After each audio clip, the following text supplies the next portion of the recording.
प्यारे बच्चों, आज हम लोग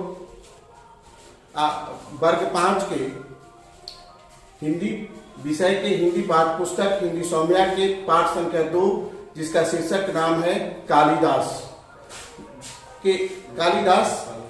और आप लोगों को विद्यालय के द्वारा जो असाइनमेंट दिया गया था उसके प्रश्न को हम लोग अभी डिस्कस करने जा रहे हैं। ध्यान दें मेरे प्यारे बच्चों, सबसे पहला प्रश्न संख्या प्रथम में आप लोगों को कालिदास के बारे में 100 शब्दों में निबंध लिखना था। तो प्यारे बच्चों, इसका उत्तर आप लोग अपने पाठ्य पुस्तक को पढ़ लेंगे और अपनी भाषा में लिखेंगे, वही अच्छा होगा। अब हम आप लोगों को अगले प्रश्न पर लेकर चलते हैं। तो अगला प्रश्न अर्थात प्रश्न संख्या 2 यह है कि कालिदास का सबसे प्रसिद्ध काव्य कौन है। तो प्यारे बच्चों, कालिदास का सबसे प्रसिद्ध काव्य अभिज्ञान शकुंतलम है। अब दूसरे प्रश्न पर चलते हैं। प्रश्न संख्या 3 जो प्रश्न है, राजकुमारी विद्योत्तमा कौन थी। तो इसका उत्तर होगा राजकुमारी विद्योत्तमा रूप लावण्य के जीती जागती प्रतिमा थी और साथ ही साथ वह बड़ी विद्वान थी। अगले प्रश्न पर चलते हैं। राजकुमारी विद्योत्तमा की क्या प्रतिज्ञा थी। तो प्यारे बच्चों, राजकुमारी विद्योत्तमा ने यह प्रतिज्ञा की थी कि वे वैसे युवक से शादी करेंगे, विवाह करेंगे जो उनसे अधिक विद्वान हो। अगले सवाल पर चलते हैं अर्थात प्रश्न संख्या 5 पर चलते हैं मेरे प्यारे बच्चों। तो प्रश्न है, राजकुमारी से पंडित और विद्वान क्यों ईर्ष्या करने लगे। तो इसका उत्तर होगा प्यारे बच्चों, राजकुमारी से विद्वान, पंडित और राजकुमार ईर्ष्या करने लगे। इसका प्रमुख कारण यह था कि वे राजकुमारी विद्योत्तमा से शास्त्रार्थ में पराजित हो गए थे। फिर आगे के प्रश्न पर चलते हैं। अगर प्रश्न संख्या 6 है, कालिदास की अन्य प्रसिद्ध रचनाएं कौन हैं। तो प्यारे बच्चों, इसका उत्तर होगा कालिदास के अन्य प्रसिद्ध रचनाएं मेघदूत और कुमार संभव है। अगले प्रश्न पर चलते हैं मेरे प्यारे बच्चों। राजकुमारों और पंडितों ने किसकी खोज करने लगे।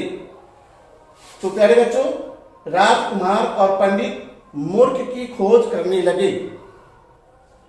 फिर अगले प्रश्न अर्थात प्रश्न संख्या 8 पर चलते हैं। कौन मूर्ख से विद्वान बने। तो प्यारे बच्चों, कालिदास मूर्ख से विद्वान बने। फिर अगले प्रश्न पर चलते हैं। कालिदास को किसके साथ शास्त्रार्थ कराया गया। तो प्यारे बच्चों, इस प्रश्न का उत्तर होगा कालिदास को राजकुमारी विद्योत्तमा के साथ शास्त्रार्थ कराया गया।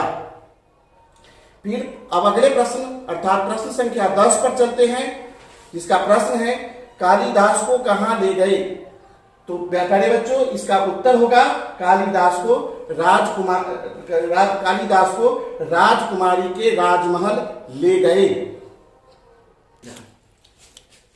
प्यारे बच्चों, अब अगले प्रश्न संख्या 11 पर चलेंगे, जिसका जो प्रश्न है, पंडित ने कालिदास से सांकेतिक भाषा में उत्तर देने को क्यों कहा।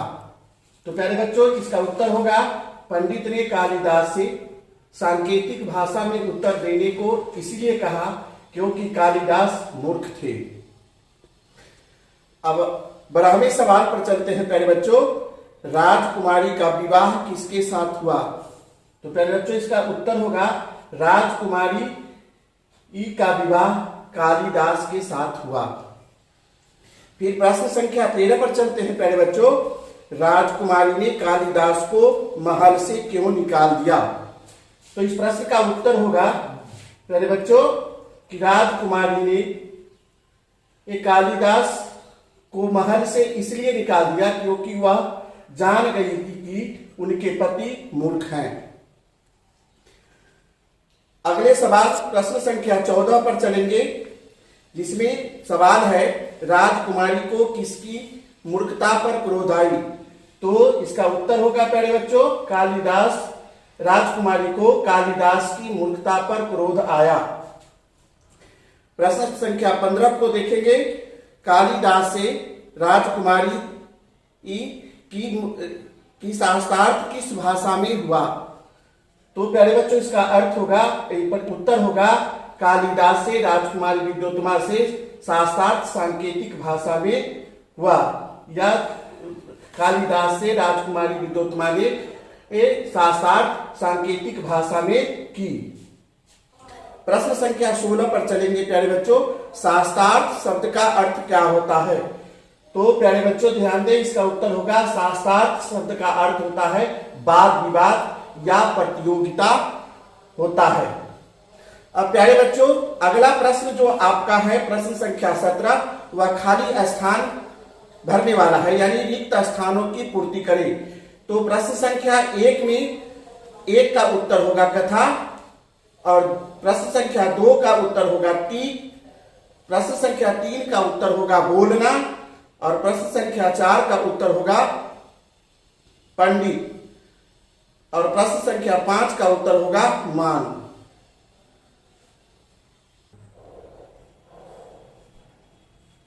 प्यारे बच्चों अब हम अगले सवाल पर चलेंगे प्रश्न संख्या 18 पर, जिसमें प्रश्न है निम्नलिखित शब्दों का बहुवचन, निम्नलिखित शब्दों को बहुवचन में लिखे, है ना। तो पहला है लड़ाई, जिसका बहुवचन होगा लड़ाइया। दूसरा है पैसा, जिसका बहुवचन होगा पैसे। तीसरा है बगीचा, जिसका बहुवचन होगा बागीचे। चौथा है एक, जिसका बहुवचन अनेक होगा। पांचवा में है पिंजरा, जिसका बहुवचन पिंजरे होगा। छठा में है हीरा, जिसका बहुवचन हीरे होंगे। अब प्यारे बच्चों अब चलेंगे हम लोग अगले सवाल अर्थात प्रश्न संख्या 19 पर। ध्यान दें कि इस प्रश्न को समझना है। अ उपसर्ग लगाकर विलोम शब्द लिखे।